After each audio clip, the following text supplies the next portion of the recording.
Hi everybody, it's Deborah Irene with Storytime, and I'm not alone today. I have a lot of people around me. It reminds me of the days when we were younger and had Sunday afternoon gatherings, and that's what we did today with a few of us. I'm reading stories from my mother's book, Helen's Heritage. We've been reading about her siblings in the back of her book, The Clan. And as you know, her siblings, all but one of them had passed away. And today we are sitting here with our Aunt Eunice and Mother Eunice, the only living sibling of the Herbert clan, of the 16 children born to Bernard and Mag. We also have a little dog with us, so I just want to introduce, besides Aunt Eunice, over here you've seen my sister Vicki before. And this is my cousin Pam. This is Aunt Eunice's daughter. And my sister Kathy and my sister Karen. And if you've read any of my books, you've read about all of them, some stories. So let's read about Eunice Rebecca, who's sitting right next to me. Aunt Eunice, how old are you today? I'm 88 years old. How about 98? Yeah. Oh, she's trying to make herself brilliant, isn't she? Yeah, I'm 98. I'm sorry. 98. That's okay. She feels 88. Let's read a little bit about her. So I showed you, here's some pictures too of her and her husband Rube and in their younger years. Eunice Rebecca was born on January 9, 1924. She was the 11th child and 6th daughter. She is my only living sibling, and that's my mother who wrote this about her. She has watched over me and taken care of me my entire life. When Mama left, she was the oldest girl still living at home, and much of the domestic work fell on her shoulders. She had to learn to cook and manage a limited food supply at the young age of 11. Our older sisters were good teachers and mentors, but they couldn't stay with us 24 hours a day. As an older teenager, she earned money by doing domestic work for other families in town. She was well prepared to be a homemaker when she married Reuben Ballinger on October 5, 1941, at the age of 17. They had a small wedding in Rube's parents' home and were surrounded by family and a few close friends. I remember it well. About 6 months after the wedding, they moved to California, where Mama and some of my other siblings lived. I cried when they left. I did not want her to go, or I wanted to go with them, one or the other. I did not want to be separated from her. My heart ached, and I longed for her so much. Their first child, Ken, was born in California. After he was born, they returned to Missouri and settled in Kansas City, where their other two children, Jimmy and Pam, were born. She sacrificed for all of us, her family, and has worked hard her entire life. She is a diligent and practical person and has always made herself available to help. I could not begin to list all of the good times that I shared with Eunice and Rube over the years. They have been a source of strength and encouragement. I enjoyed playing music with Rube. They both loved the Lord and were faithful members of their church. We shared many good years after they retired and moved from Kansas City to Bolivar. Even though Eunice is 10 years older than I, she continued to take care of me during our senior years in Bolivar when I could no longer drive due to my macular degeneration. She drove us everywhere, to the grocery store, to church functions, to visit relatives, and on several trips. It was wonderful to have her close. I love and appreciate her and am so thankful that she was and is near.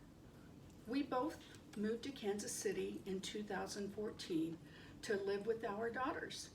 We gather together whenever possible and reminisce about tough times and good times. We love to listen to gospel music. After all these years, she still tries to take care of me when we are together.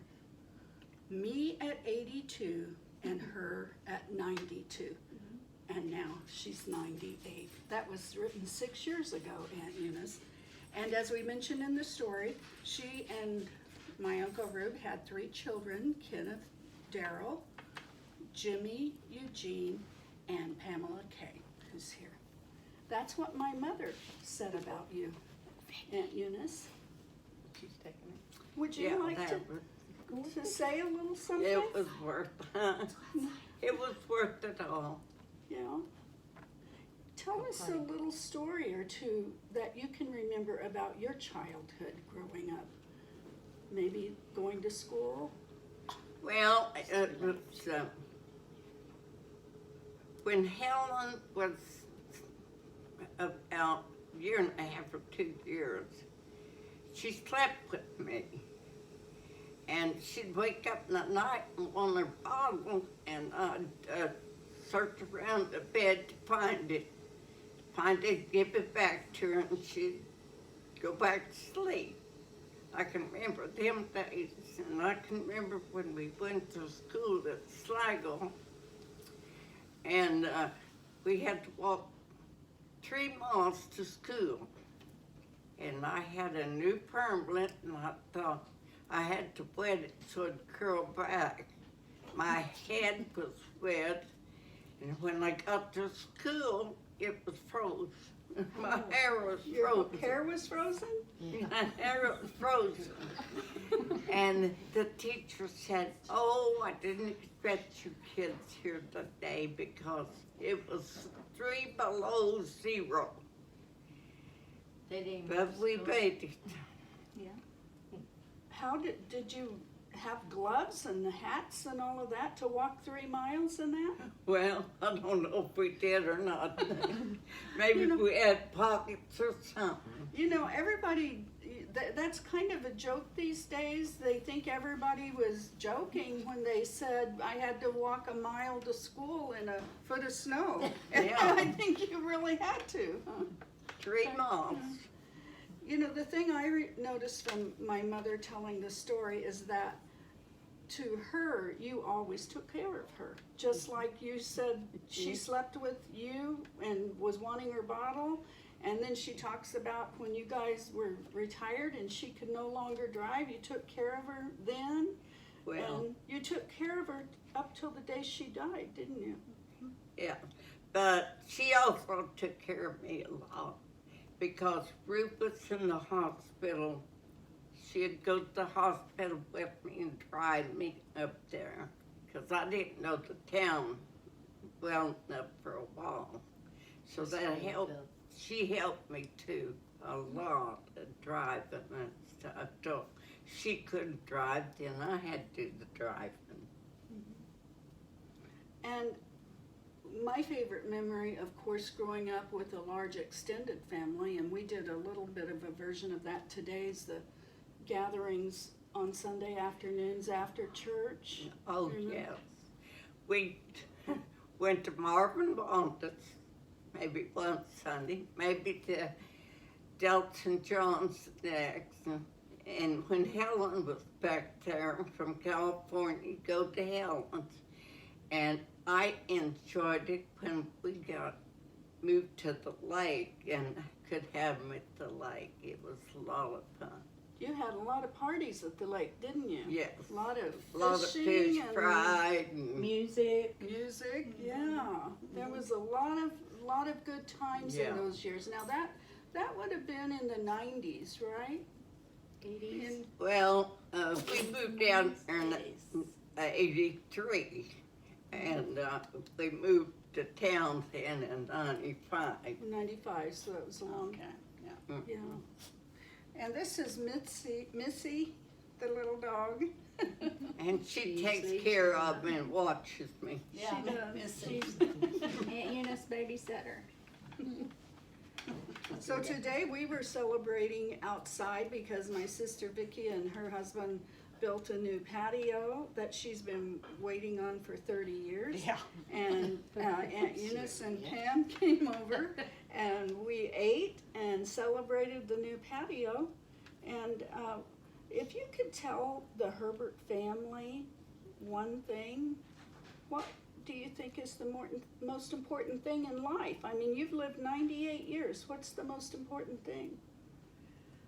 Oh, just being with the family, because we all love one another and we got along.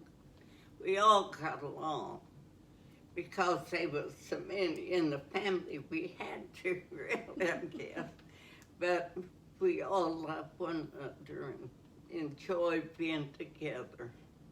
And that's what my mother said in her book. She wanted everybody to know what a blessing it was to come from a large, extended family and have many people praying for you and helping you and encouraging you. And it's not that everything was always perfect, was it?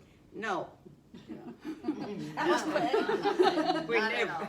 We was the poorest family in the country, but we never did go hungry.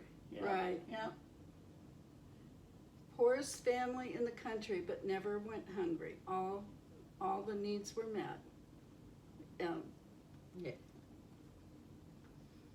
And I want you to know that she's lived a really good life and she's worked hard her whole life.